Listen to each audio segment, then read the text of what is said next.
Olá, leitores do Media Max, ainda falando sobre esse movimento da indústria verde. Hoje nós estamos com o Rafael Rezende. Ele vai falar sobre energia renovável. Tudo bem, Rafael? Tudo bem, Graziela? Boa tarde a você, a todos os ouvintes. Meu nome é Rafael Rezende, tenho 38 anos, já trabalho há uns 13 anos aí dentro do setor elétrico e, mais recentemente, focado na parte de energias renováveis.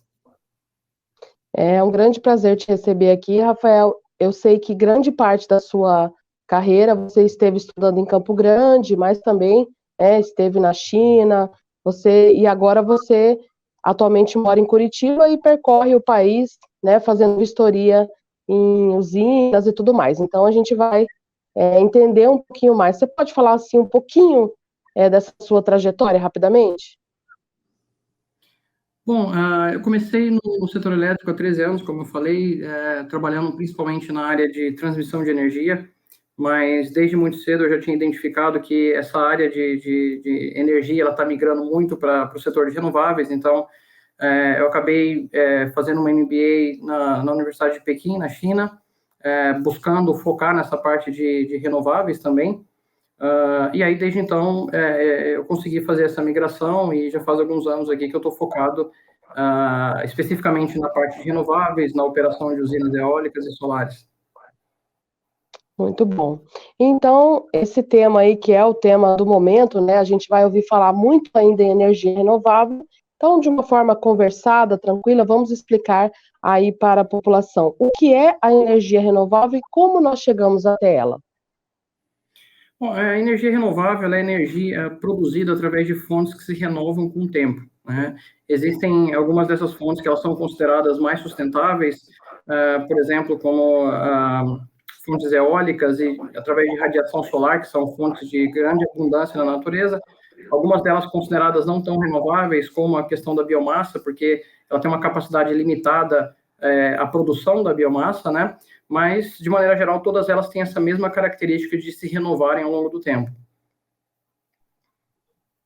Maravilha.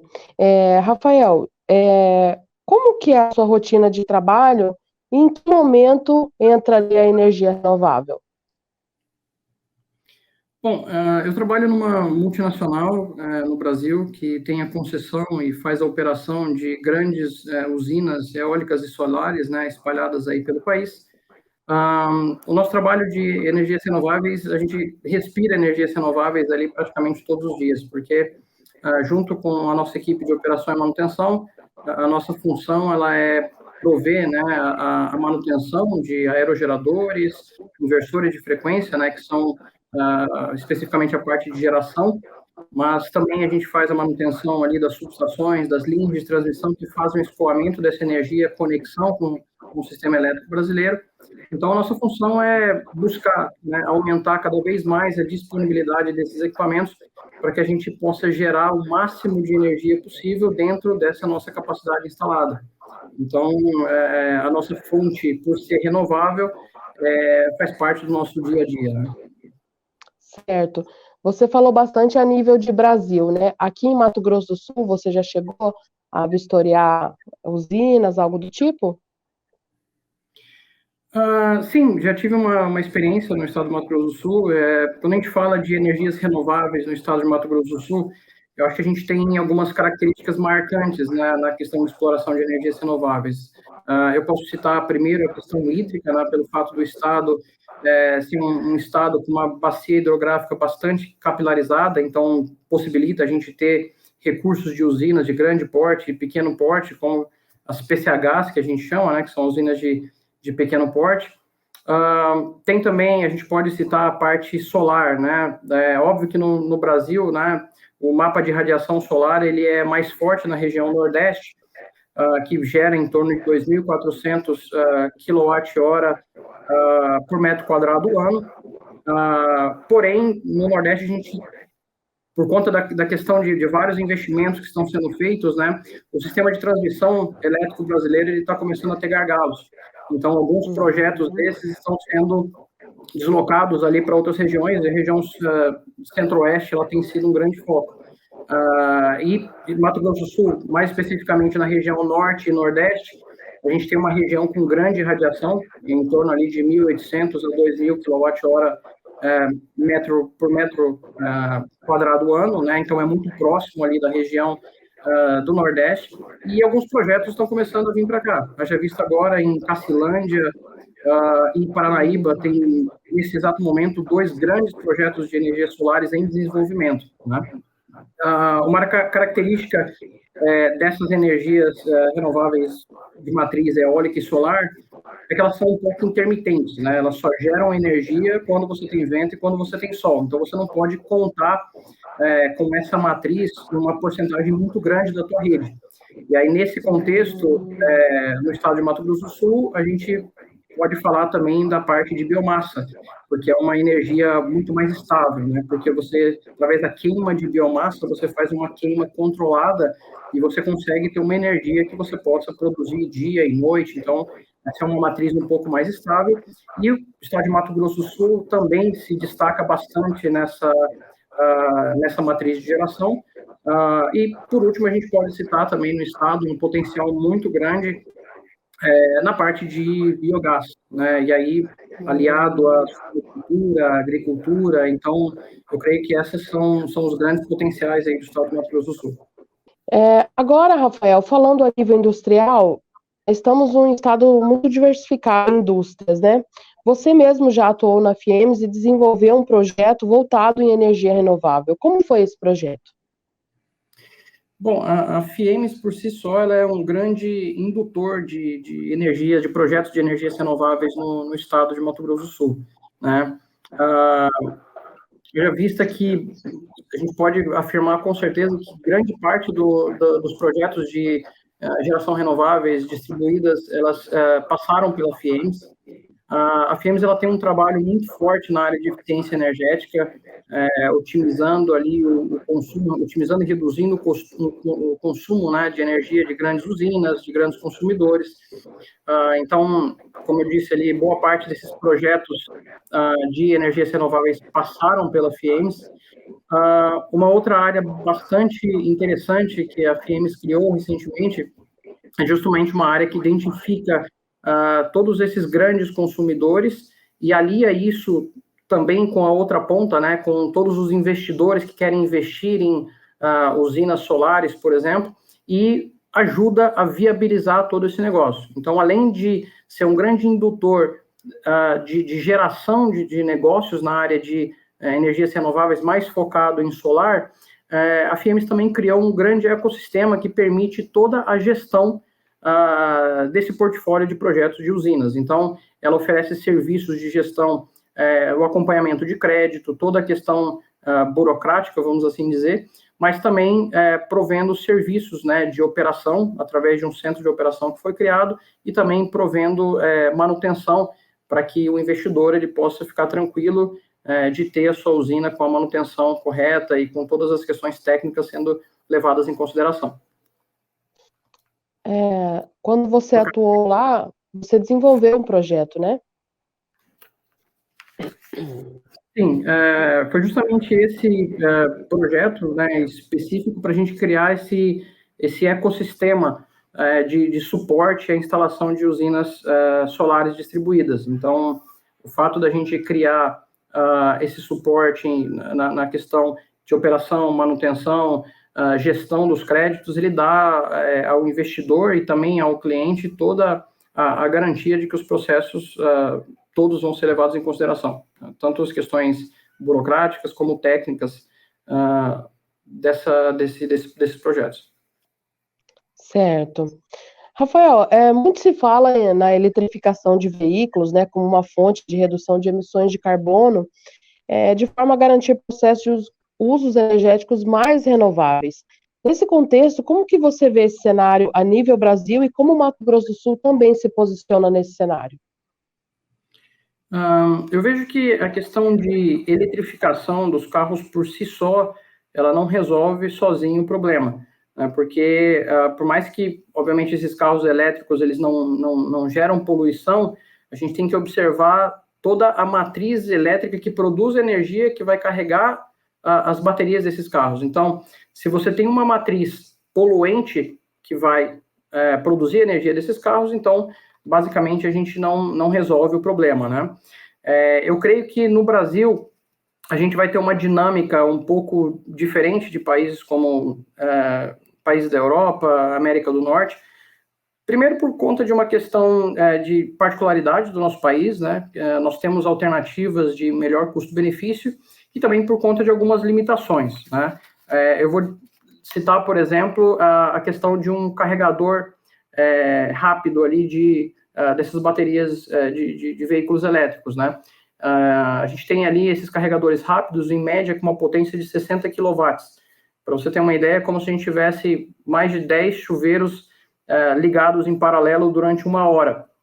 Então, imagine se você tem vários locais com carregadores com essa potência, né? Toda a rede elétrica ela vai precisar ser reformulada, né? Investimentos pesados vão ter que ser feitos na rede elétrica, né? Além disso, criar toda uma estrutura de pontos de carregamento. Então, nesse contexto, eu vejo que o Brasil tem algumas alternativas, né? E uma delas, aqui a mais falada, é a questão dos biocombustíveis, né? Os chamados e-fuels. Então, a gente pode ali, através desses biocombustíveis, do etanol, por exemplo, produzir hidrogênio, que vai alimentar motores a combustão, que também não são poluentes, né? Combustão a hidrogênio. E com isso a gente consegue resolver esse problema. Obviamente, isso evita todo um investimento pesado na rede elétrica. A logística, basicamente, ela está pronta, uma vez que os postos de combustíveis atualmente eles podem ser utilizados também como pontos de distribuição do hidrogênio. Então, nesse contexto, eu creio que o Mato Grosso do Sul ele também está bem posicionado, né? Não só por ser um grande produtor, né, de biocombustíveis, mas eu vejo também que o mundo ele não pode se dar ao luxo de seguir um caminho único, né? Isso falando até dos países europeus e americanos, né? É importante atacar esse problema da questão climática global por várias vertentes, e eu creio que também outros países vão adotar, talvez em menor escala e etc., mas isso também é um potencial futuro ali para as exportações do Mato Grosso do Sul, para se firmar cada vez mais como um grande produtor de biocombustíveis, e ter também esse produto no portfólio de exportação do Estado. Ok, 8 mega e 26 mega. Esse projeto você desenvolveu quando você estava... Fui no MBA de gestão global lá na PEC University, e foi meu TCC, né? E você apresentou isso lá? Sim, eu defendi essa tese fazendo estudo de viabilidade de implementação de uma usina, fazendo estudo de viabilidade comparativo entre uma usina que utilizasse a incineração e outra que utilizasse o biogás. Então, o biogás, a gente verificou ali um potencial de instalação de uma usina de 8 mega, e a questão ali de incineração em torno de 30 mega. Então, isso dava para alimentar milhares de residências ali na cidade de Campo Grande. E é interessante, acho que eu posso falar um pouco disso, que isso está ligado com o novo marco do saneamento básico, porque antigamente os projetos, os contratos, né, esses lixões, eles eram geridos ali pelas prefeituras, e eles tinham contratos de curto prazo. Então, você não tem segurança jurídica para fazer investimentos milionários em usinas, porque você precisa de bastante tempo para diluir esses custos, né? Então, com o novo marco do saneamento básico, né, possibilitando concessões de 30 anos, a gente consegue ter mais viabilidade jurídica disso, e aí, assim, a gente acha que outros projetos podem surgir ali também nessa questão de produzir energia através do lixo, e aproveitar aí todos os potenciais aí que a gente tem. Então, eu acho bastante interessante isso. Rafael, nesse seu estudo voltado aí, né, há 13 anos, falando de energia renovável, você defendeu uma tese, né, sobre o lixão de Campo Grande. Você pode falar um pouquinho mais sobre esse estudo? Claro, esse estudo foi desenvolvido num MBA defendido recentemente na Universidade de Pequim, eu acho interessante que, quando a gente fala dessa questão de descarbonização, energias renováveis, é importante que a gente aproveite, né, todo e qualquer potencial que a gente tem.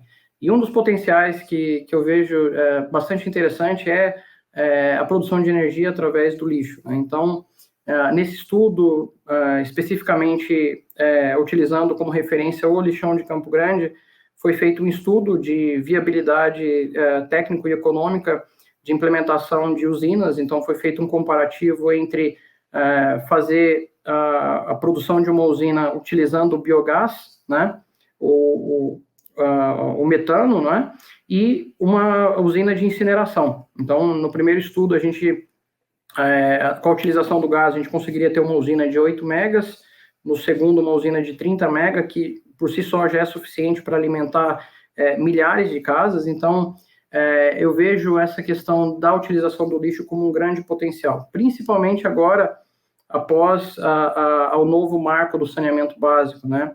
Até então, a concessão, né, desses lixões, eles eram feitos pela prefeitura, né, que fazia a gestão desses processos, e as prefeituras tinham contratos de curto prazo com alguns parceiros, né? Então, quando você vai fazer um investimento em usinas de grande porte, você precisa de muito tempo para diluir esse investimento. Então, se você tem contratos de curto prazo, você não consegue implementar. Então, com essa questão do marco de saneamento básico, né, propiciou contratos de concessões de 30 anos. Então, isso facilita bastante para que investidores possam fazer o estudo de viabilidade e investir nessas usinas, né, em parceria com os concessionários desses lixões e diluir esses custos ao longo do tempo. Então, eu acho que é um potencial importante. Recentemente, a ANEEL, por exemplo, nos leilões, né, possibilitou o investimento nessa área, né, considerando já nos leilões aí usinas de incineração. Então, eu acho que é algo também que vai vir com força no futuro, e as nossas cidades do Mato Grosso do Sul também têm esse potencial para ser analisado. Rafael, por fim, quando se fala no futuro, se fala em energia renovável. Nós estamos realmente vivenciando uma revolução energética? Eu creio que sim. Essa questão de revolução de energias renováveis no Brasil, particularmente, ela não é nova, né? A nossa matriz ela já é renovável há bastante tempo pelas características, né, hidroelétricas, mas eu vejo que não só no Brasil e como no mundo todo, o que muda é a adição em larga escala de várias outras frentes ali de geração de energia através de fontes alternativas. Então, a gente está vendo uma escalada muito grande na energia eólica, na energia solar. Então, eu não vejo que é algo novo no Brasil, mas é algo que está se reinventando, né? Criando outras opções, outras oportunidades, e isso, obviamente, vai escalar de maneira que cada vez mais a gente dependa menos de fontes não renováveis. Então, essa é a minha visão a respeito desse processo. Maravilha, agradeço a entrevista. Obrigado, Graziela, obrigado aos ouvintes. Foi um prazer estar aqui com vocês.